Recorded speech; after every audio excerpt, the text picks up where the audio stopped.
Kaspar, I've been wondering something. Would you be happier if you were the heir to House Burgleys? Of course. My brother probably wouldn't be too happy about it, though. I've got nothing against him, and I'd hate to cause him trouble, so I guess it wouldn't make me very happy at all. You may not want to hear this, but your brother is not a good man. He's lazy and greedy, and has always relied on the knowledge that he would inherit a title. That's my impression of him. So, he's a dick. You don't hold anything back, do you? But to be honest, you're not too far off. He's a lazy piece. He's got good reason for it, though. Our grandfather was really obsessed with his second wife.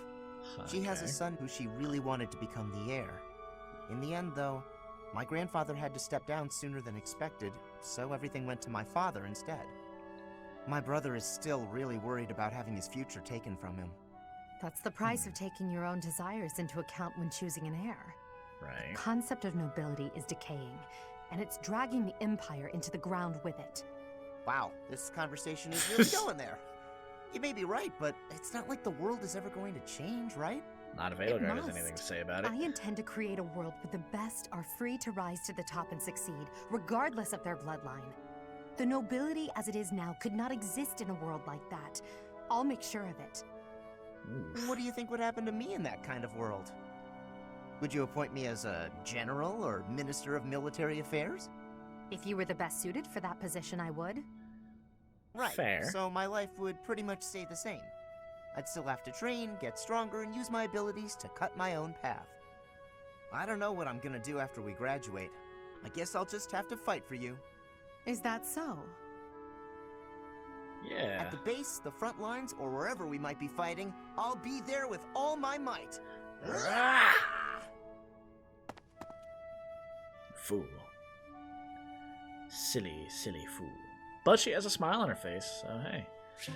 She, must, encourage that behavior.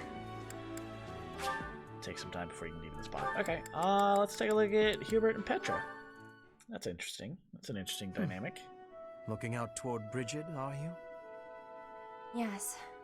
There are some times I cannot stop my thoughts from going home. It will be much time before I return. Bridget feels far away. I mean, it kind of It is quite a long way. To say nothing of the sea that lies between here and there. Being unable to return must further add to the distance in your mind. It is as you say. When I return to Bridget, I will be the new queen. I am wishing to help relations with the Empire. I believe you will be successful. Yeah. You may not be Lady Edelgard's equal, but you are resourceful enough to make an excellent queen. And unlike Lady Edelgard, you will not be forced to harden your heart. Not Edelgard's equal. Is that what you are saying? Understand that I mean no disrespect by this. She's just a But it goddess is a and you're a fact foreigner. that you are far beneath her. Make no mistake about what would happen if you were to raise your banner in revolt against her. She would crush you mercilessly. That is not a difference of equality. It is a difference of power. See, Even Petra's if our smart. homelands were on equal footing, Lady Edelgard would still prevail. I can see with clarity the difference between me and Lady Edelgard. But that has no matter. I would never lose. Ooh. How amusing. For your sake, you had better hope you are right.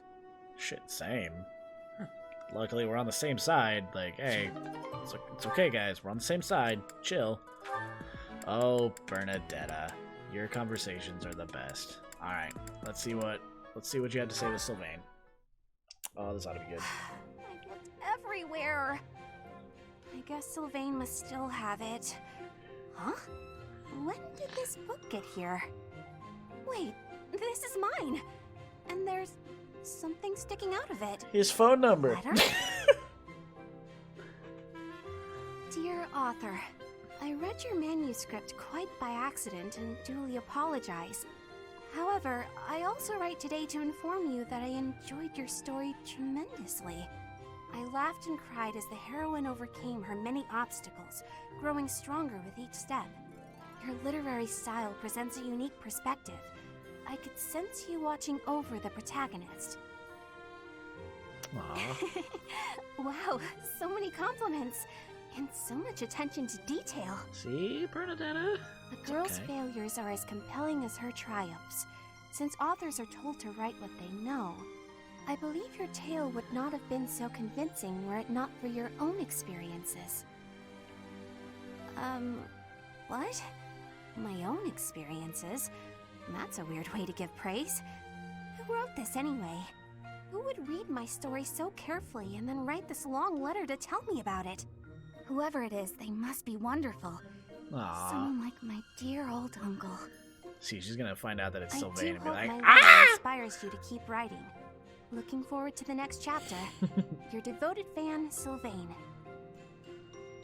What? Sylvain? It can't be! Hey, Bernadette. Did you read my letter? How long have you been standing there? I'm Long sorry, enough. but I fell head over heels for your story. It's so good, and I just had to tell you about it. So, what do you say? Will you write more? Why don't we talk literature over some tea? Oh, I see your plan now. You're out to humiliate me. Very clever, but I'm not falling for it.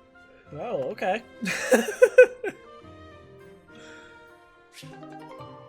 Oh, God, I love these. I love these, but that's as far as Bernadette and Petra and Sylvain go, isn't it? It is! Oh, man! Ah! They're my OTP! I would have loved to see them get together.